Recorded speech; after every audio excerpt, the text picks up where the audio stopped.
Hello, my name is Matthew Kosova, and along with Josh DeVries, Nick Reagan, and Alex Rivera, we are BrightStacks, and we want to help bookstores brighten up your inventory.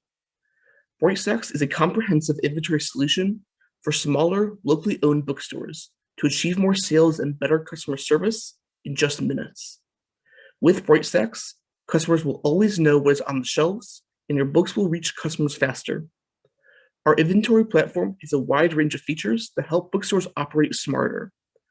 These include the ability to automatically scan receipts from distributors, link your inventory in point of sale system, link your inventory directly to your website, and have customized alerts for your bestsellers.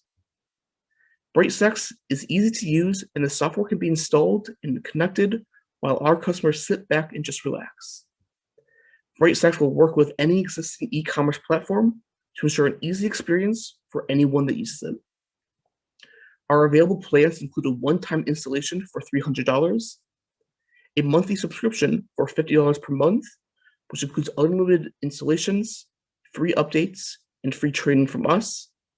And we also have an annual subscription for $450 a year, which includes everything in the monthly plan, but at a discounted rate. No matter which plan you choose, you can feel comfortable that you're getting the best deal out there for an affordable book inventory service. We spoke to several local mom and pop bookstores about BrightStacks and this business opportunity. These were all existing, successful businesses in Ann Arbor and the surrounding areas, bookstores that had been around for 5, 10 years, or in some cases much longer than that. The response was very mixed. Demand definitely does exist for an inventory service such as this, one that's tailored directly to bookstores at an affordable price. But the owners of these bookstores were very leery of switching their inventory service due to the time and cost of just changing the way that they do things. Switching an inventory of thousands of books and subsequently training staff and themselves to use the new one effectively is really an enormous cost to the bookstores that we had not anticipated. Practically speaking, their hesitancy makes sense. Even if their current system isn't perfect, it's working. So switching to a new service would incur a significant amount of risk. There are ways we could encourage these existing bookstores to buy our product, but it would involve such a drastic change to BrightStacks and our business model. We would need to sell them all-in-one systems that could include inventory management, point-of-sale services, and possibly even e-commerce services or website hosting. And we would have to do all of that as well as their current services for a cheaper price. So all of our ensuing discussions as a group and as a potential business, and much of the rest of this presentation actually, keeps coming back to this one point. Either our product is too narrow in scope to produce a viable market, or we could find a viable market, but the product was going to be too large in scope for us to confidently produce. Because of the previously discussed restrictions, roadblocks, and issues, there would not be much revenue to be had in BrightStacks as we conceptualized it.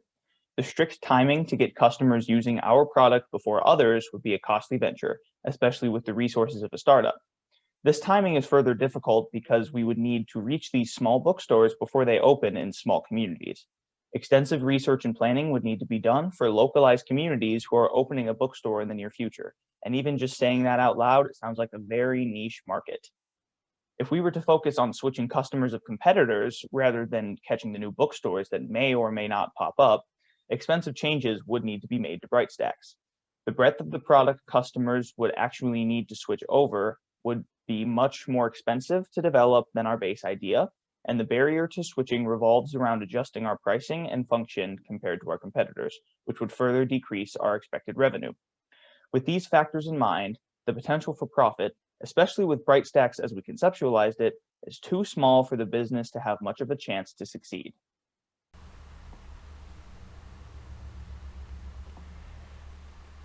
The final question asked is whether or not the product we have developed is a viable opportunity for launching a venture. Based on all the evidence that we have stated up until this point, we have come to the conclusion that it is not a viable product, especially given its current state. Analysis beyond the focus on revenue shows that the market potential is too small, and the product is too basic to succeed. Conceptually, we are on the right track, as the market for small bookstores that would use a product like this is not a main focal point for many inventory and point of sale service companies. However, as it is currently, the product is not complex enough, has more barriers to entry, and more issues with potential revenue than we initially thought. In order to increase the market size, we had to expand to make all-in-one solutions, including point of sale, which would be too expensive and competitive. The adjustments that we had to make would drastically increase the likelihood of failure due to the increased cost and making our initial streamlined concept more complex than we would like it to be. Overall, BrightStacks is not a viable venture, and there are not many reasonable adjustments that could be made in order to make it feasible and successful in the current market. We learned a few important things along the way of completing this project. First, we learned that the rules and guidelines we established within the operating agreement greatly benefited how we ran as a group the whole way through. We had segmented our duties in a general sense, and we used those rules to our advantage. There was not a time when someone was confused about their role in this group. Second, we learned how specific ideas could really be turned into a business. While we did talk about customer discovery in class, the act of going out and doing it was quite the experience for us, and coming up with solutions to the pain points was also an intriguing activity to undergo. The act of brainstorming and forcing ourselves to think of more and more solutions really did lead to some interesting ideas, even if they were not the ones we decided to base our project on. Finally, we learned how easy it is to have an idea for a product based on an issue, trying to implement that solution, and realize that it's not enough to gain traction. Since our idea did not turn out to be a feasible business idea, we had to reflect on what happened and why it did not work out. It will be interesting to see going forward if we have another opportunity for this type of entrepreneurial work to implement customer discovery and research into the depths of the problems, potential customers, and value of the customers even more than we did to ensure our product or service idea will have a greater chance of success. Overall, this project taught us a whole lot about the real nitty-gritty of starting a business and how important it is to start off with a feasible idea before digging into more material things regarding making businesses run smoothly. Thank you for listening to our presentation. Have a great day.